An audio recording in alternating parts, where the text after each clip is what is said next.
Finding the flight recorders won't just start giving passengers' families some answers. They'll aid an entire industry with a good record of learning lessons from its tragedies.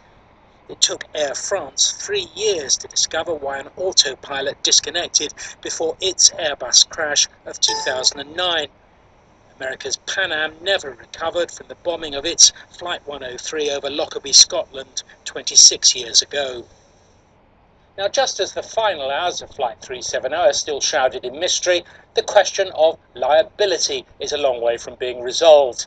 The families will be compensated under the Montreal Convention, the costs borne by the airline's insurers. Larger legal claims can be pursued once likely causes for the plane's demise have been found. As to the damage to already heavily loss-making MES's brand and to Boeing's reputation, well, that's harder to predict and may also depend on who or what caused the crash. And safety changes could follow for all airlines, maybe around beaming out far more data from airliners' cockpits.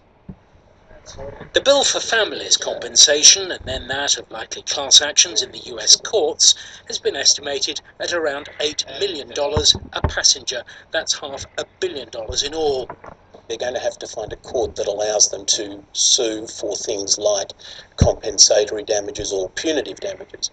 The most obvious one of those, of course, is the United States, which is why Boeing is being named already. But even then, they're going to have to prove fault.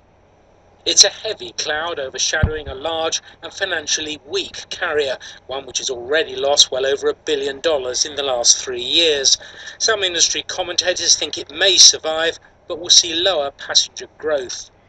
In particular, in countries like China, which is one of the fastest growing countries in terms of tourism or export tourism.